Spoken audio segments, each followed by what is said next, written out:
Assalamualaikum warahmatullahi wabarakatuh. Kita dari kelompok 6 akan menjelaskan tentang menentukan energi radiasi gamma dengan NCA. Sebelumnya, perkenalkan, nama saya Muhammad Ilham Pratama dengan NIM 4132317173 dan rekan saya. Nama saya Faiz Marta Hendriani dengan NIM 4132317172. Next. Tujuannya yaitu untuk menentukan energi radiasi sumber radioaktif dengan NCA. Next. Dasar teori pada percobaan ini, kita akan mempelajari spektrum energi radiasi dari sumber radiasi CO60 dan CS137 dan menentukan energi radiasi Na22 dan sumber campuran energi puncak, dan menentukan intensitas radiasi yang tercacah oleh detektor dari suatu spektrum energi yang dihasilkan oleh suatu unsur radioaktif. Dapat ditentukan jenis isotop unsur tersebut. Next. Interaksi radiasi Y dengan material, yaitu yang pertama ada hamburan Compton, yang kedua ada efek fotolistrik, yang ketiga ada peristiwa produksi pasangan. Next. Detektor radiasi NaL atau NaL-TL, yaitu untuk dapat mengambilkan spektrum energi radiasi nuklir diperlukan suatu detektor yang tidak hanya mampu mengukur intensitas radiasi, tetapi juga harus dapat memberikan stimulan yang linear dengan energi radiasi yang masuknya, misalnya detektor sintilasi NaTL. Jumlah percikan cahaya sebanding dengan energi radiasi yang diserap dan dipengaruhi oleh jenis bahan sintilatornya. Semakin besar energinya, semakin banyak percikan cahayanya. Percikan-percikan cahaya ini kemudian ditangkap oleh photomultiplier. Next. Alat dan bahan, yang pertama ada komputer atau laptop, yang kedua ada perangkat lunak red lab. Selanjutnya ada sumber radioaktif CO60, CS137, sumber campuran, sumber radioaktif Na22, detektor Na 2x2, penguat, prapenguat, dan tegangan tinggi. Next. Kita masuk ke cara kerja. Cara kerja dibagi menjadi dua, yaitu cara membuat eksperimen dan simulasi eksperimen NCA. Kita ke aplikasinya. Kita di ini ada pilihan file, edit, view, sama administrasi. Kita tekan, lalu kita pilih eksperimen, lalu pilih gamma, kemudian next. Kita pilih semua sumber radioaktifnya, lalu kita detektornya ke bagian NaL 2x2, lalu kita klik next. Komponennya yaitu amplifier, multiplier, sama NCA, lalu kita next. Kita isi yaitu menentukan energi gamma dengan NCA. Di bawahnya sini juga sama, dengan energi gamma dengan NCA, lalu next. Di sini kita koreksi terlebih dahulu dari detektor, sumber radiasi, dan komponen. Kalau misalnya benar, lalu kita pilih finish. Sini selanjutnya kita pilih file, next, eksperimen, lalu kita pilih yang menentukan energi radiasi gamma dengan NCA tadi. Pilih instrumen, lalu kita klik ke dalam lembar tugas semua. Kita susun.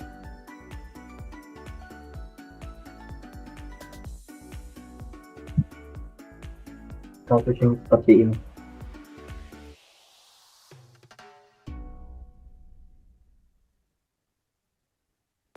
dirapikan terlebih dahulu biar bisa bingung nanti.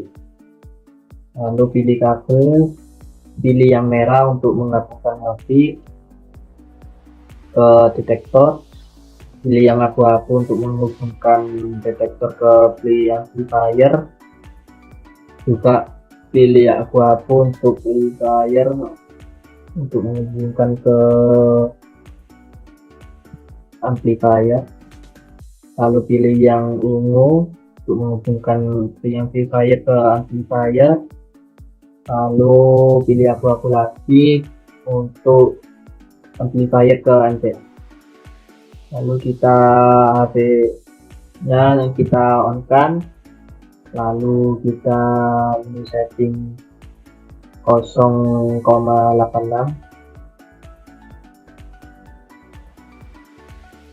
Kita kembali lagi ke instrumen, pertama pilih kita pilih yang DO60 terlebih dahulu.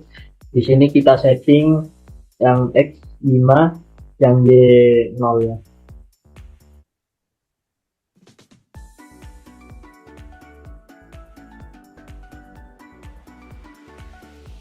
Lalu kita terang, klik ini, lalu klik ini biar salah.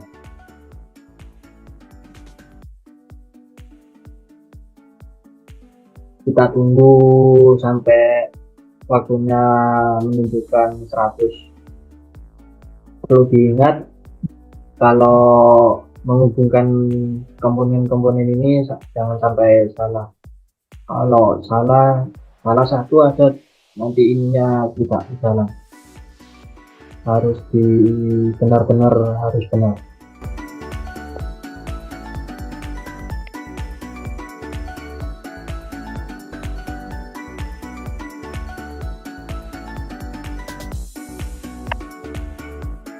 Kalau sudah 100 kita pencet ini, lalu pencet ini. Di sini ada lambang save data, kita save yaitu sumber radioaktifnya yaitu DO60. Terus hasilnya tadi kita setting ke 0,86. Dan lalu save. Lalu kita ulangi dengan sumber radioaktif yang berbeda. Kita select terlebih dahulu ini. Kita pilih yang DS137. Kita setting ininya sama.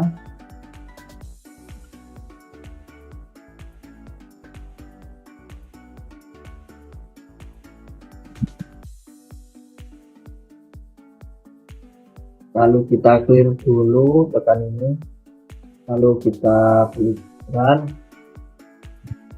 lalu kita klik ini.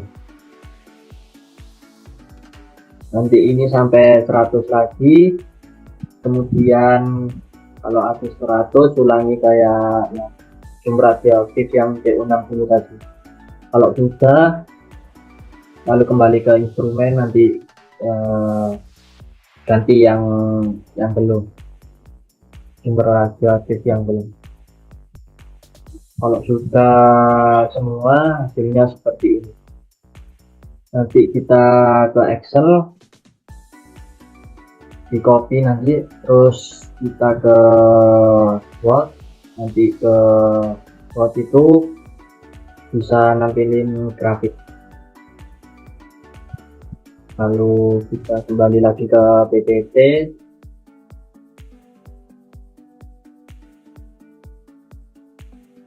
Ini data hasil pengamatan kita yang sudah jadi grafik dan kita lakukan penghitungan. Ini CO60 yang 90, ini yang 0,86. Lalu ini yang punyanya CS137, ini BA133, dan seterusnya. Lalu analis dan pembahasan. Pengerjaan dilakukan mulai dari kalibrasi energi dengan CO60 pada tegangan yang berbeda, sehingga menghasilkan dua puncak, lalu mencari puncak energi, puncak kanal FWAM, dan resolusi.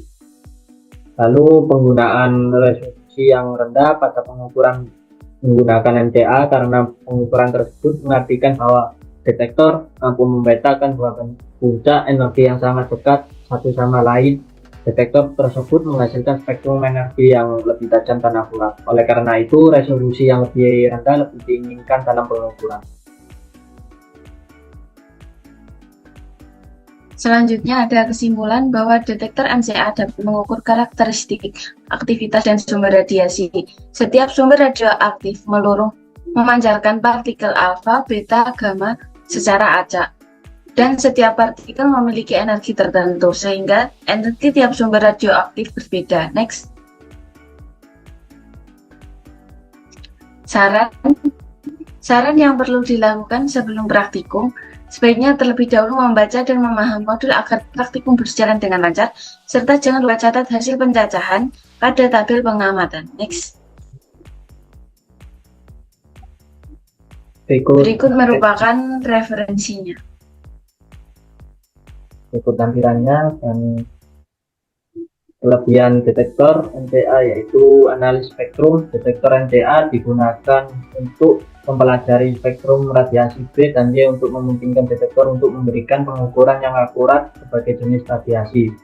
Kecepatan pencacahan, yaitu sistem kerja MCA sama dengan SCA, single channel analog, namun waktu pencacahan lebih cepat dan dapat memunculkan pulsa-pulsa dalam bentuk puncak-puncak yang banyak. Selanjutnya dijelaskan oleh teman saya. Selanjutnya ada kekurangan detektor MCA. Yang pertama ada kompleksitas, yaitu detektor MCA memiliki komponen dan sistem kerja yang cukup kompleks. Ini dapat membuat detektor lebih sulit untuk dioperasikan dan dipelihara dibandingkan dengan detektor lainnya. Yang kedua ada kebutuhan energi. Detektor MCA memerlukan sumber listrik yang biasanya berasal dari baterai atau pemasok arus DC. Yang ketiga ada penguatan pulsa listrik, yaitu detektor MCA memerlukan amplifier untuk memperkuat pulsa listrik. Yang keempat ada keakuratan. Meskipun detektor MCA dapat memberikan pengukuran yang akurat dari berbagai jenis radiasi, akurasi ini dapat dipengaruhi oleh berbagai faktor, termasuk kondisi operasional detektor dan jenis radiasi yang dideteksi. Next.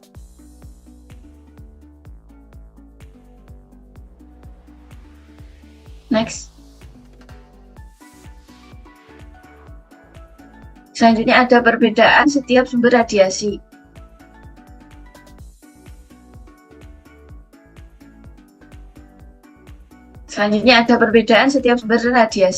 Yang pertama ada CO60 memancarkan dua sinar gamma dengan energi 1.17 dan 1.33 MeV.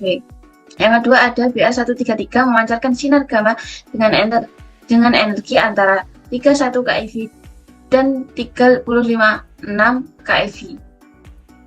Yang ketiga ada CS137 memancarkan sinar gamma dengan energi 0,6617 MeV. Yang keempat ada Na22 memancarkan sinar gamma dengan energi 511.0 keV dan 1274.5 keV.